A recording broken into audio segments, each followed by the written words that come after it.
आज सवाल सिर्फ मीडिया का नहीं है, सवाल लोकतंत्र के चौथे स्तंभ की आत्मा का है। जिस मीडिया को गरीब की टूटी हुई झोपड़ी दिखानी चाहिए थी, आज वो सत्ता के महलों की चमक दिखाने में व्यस्त है। जिस मीडिया को छात्रों की भविष्य की लड़ाई लड़नी चाहिए थी, आज वो टीआरपी के लिए नेताओं के नाश्ते पर डिबेट चला रही है। देश में पेपर लीक हो रहे हैं, लाखों युवा रात रात भर जाग कर मेहनत कर रहे हैं, लेकिन मीडिया पूछती है नेता ने कौन सा स्नैक खाया, कौन सी चॉकलेट कितनी चॉकलेटी है। अरे शर्म आनी चाहिए। जब गैस सिलेंडर महंगा होता है तो मीडिया बताती है कि उपले पर खाना बनाने के क्या क्या फायदे हैं। जब पेट्रोल डीजल की कीमत आसमान छूने लगती है तो यही मीडिया ज्ञान देती है और कहती है पैदल चलिए, सेहत अच्छी रहेगी। मतलब जनता रो रही है और मीडिया मनोरंजन कर रही है। किसानों की फसल बर्बाद हो रही है, युवा बेरोजगार घूम रहे हैं, लाठियां खा रहे हैं, गरीब दो वक्त की रोटी के लिए संघर्ष कर रहा है। लेकिन टीवी स्टूडियो में बैठे एंकर ऐसे चिल्लाते हैं जैसे देश का सबसे बड़ा मुद्दा किसी नेता की विदेश यात्रा हो। प्रधानमंत्री इटली जाते हैं, वहां की प्रधानमंत्री को चॉकलेट गिफ्ट करते हैं और अगले दिन मीडिया पूरा शोर चला देती है। ये चॉकलेट कितनी खास है, इसका स्वाद कैसा है, ये कहां से आया, इसकी क्या खूबियां है।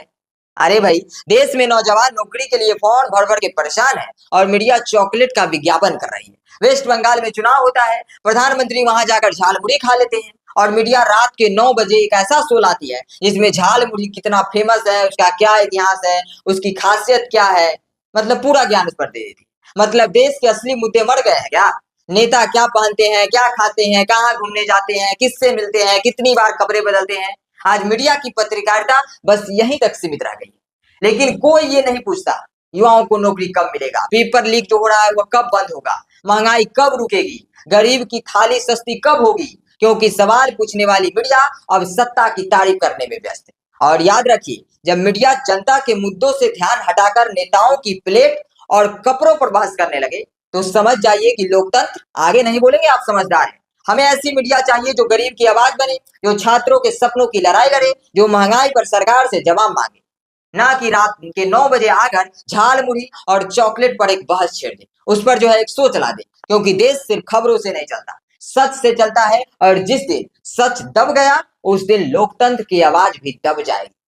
सोचिए, सवाल पूछिए, क्योंकि सवाल करना ही लोकतंत्र की असली ताकत है। और जिस दिन जनता जाग गई उस दिन टीवी स्टूडियो में बैठकर स्क्रिप्ट पढ़ने वाले एंकर नहीं बल्कि जनता की आवाज गूंजेगी। क्योंकि जनता की ताकत जो है वो बहुत बड़ी होती है और जिस दिन जनता अपनी ताकत दिखाएगी उस दिन ये मीडिया कुछ नहीं कर पाएगी। हालांकि आप क्या सोच रहे हैं, जिस तरीके से आए दिन ये मीडिया, ये टीवी चैनल जिस तरीके से लगातार नेताओं को लेकर ही सोच चलाते हैं, लगातार ऐसे चीजों पर डिबेट करते हैं, ये मीडिया में कभी डिबेट नहीं चलता कि छात्रों के ऊपर लाठी चली है, इसका क्या होना चाहिए। वो कभी जो है वो नेताओं से नहीं पूछते, सत्ता पक्ष से वो सवाल नहीं करते कि हाँ बार बार पेपर लीक क्यों हो जाता है, बार बार महंगाई जो है वो क्यों आसमान छू रही है, पेट्रोल डीजल की कीमत जो है वो क्यों बढ़ रही है, इस पर कोई बहस नहीं होता है।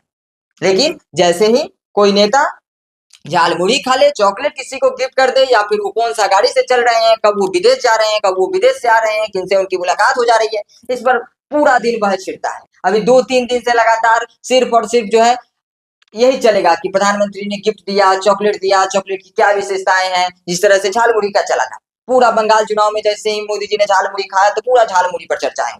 यहाँ तक कि एंकर तो स्टूडियो में आकर झाल मुड़ी खाने लगे, बताने लगे कि इसकी क्या क्या खूबियां हैं। आज वही एंकर चॉकलेट पर बहस कर रहे हैं, चॉकलेट खाकर ये ज्ञान दे रहे हैं कि चॉकलेट की क्या खूबियां है, ये चॉकलेट जो है वो कितना अच्छा है, कहाँ से आया है, इसका ब्रांड क्या है। शर्म कीजिए और थोड़ी सी जो है वो कहीं ना कहीं जो युवा बेरोजगार घूम रहे हैं, बार बार जो पेपर लीक हो जा रहा है, इस पर भी ज्ञान दीजिए, इस पर भी जो है नेताओं से सवाल कीजिए। हालांकि आप इन सारे मुद्दों को लेकर क्या सोच रहे हैं अपनी प्रतिक्रिया कमेंट में दे दीजिएगा और ऐसे ही तमाम अपडेट्स देखने के लिए चैनल को सब्सक्राइब कर दीजिएगा, ज्यादा से ज्यादा लोगों के पास शेयर कर दीजिएगा ताकि इस जैसे मुद्दे को जो है वो और लोगों तक पहुंच सके। फिलहाल द पब्लिक क्रांति को वो प्यार दीजिए, ढेर सारे जो है वो प्यार दीजिए, आगे बढ़ाइए। फिलहाल इस खबर में इतना ही। ऐसे ही तमाम अपडेट्स के लिए एक बार फिर से देखते रहिए द पब्लिक क्रांति।